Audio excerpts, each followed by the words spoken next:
Depuis le mois d'octobre, les échanges sont nombreux entre les élus du Conseil national et le gouvernement pour la préparation des débats sur le budget primitif. Les élus d'Horizon Monaco ont tenu à faire le point sur la façon dont ils abordent l'examen de ce budget, les points sur lesquels ils porteront leur attention et les remarques ou questions qu'ils ont formulées et pour lesquelles ils attendent des réponses du gouvernement. Au cœur de leurs préoccupations, la qualité de vie des Monégasques, des résidents, des enfants du pays et des salariés qui viennent chaque jour travailler à Monaco.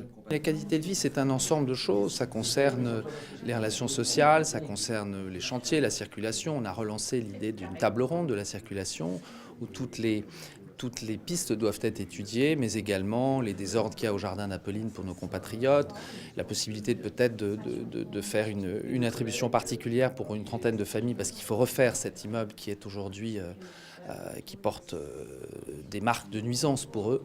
Et je pense que c'est un ensemble, la qualité de vie, c'est une démarche. Pour nous, c'est un des fondamentaux à Monaco.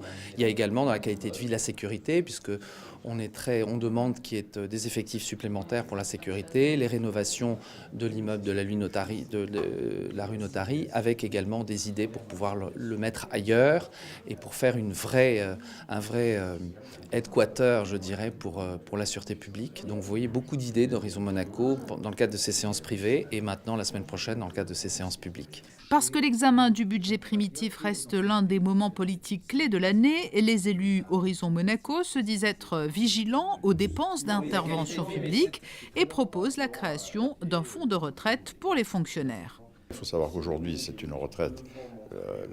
L'argent qui est dépensé pour ces retraites est pris sur le budget de l'État. Donc aujourd'hui, on en est à 74 millions d'euros. Vous voyez déjà l'importance. Mais tout ça est lié à quoi? Est lié au fait qu'on recrute énormément depuis 10 ans. J'ai fait des petites recherches. On en est à plus de 400 fonctionnaires sur 10 ans. Donc à partir de là, vous avez les salaires, vous avez les soins et vous avez les retraites. Donc on a dit, dans le futur, si on ne fait rien, on va arriver vers des sommes importantes que peut-être le budget de l'État ne pourra plus assumer. Donc l'idée, et c'est ce que nous avons proposé en séance privée, on a demandé à ce que soit affecté à ce fonds, entre parenthèses dédié, une somme de 200 millions d'euros à prendre sur le fonds de réserve constitutionnel.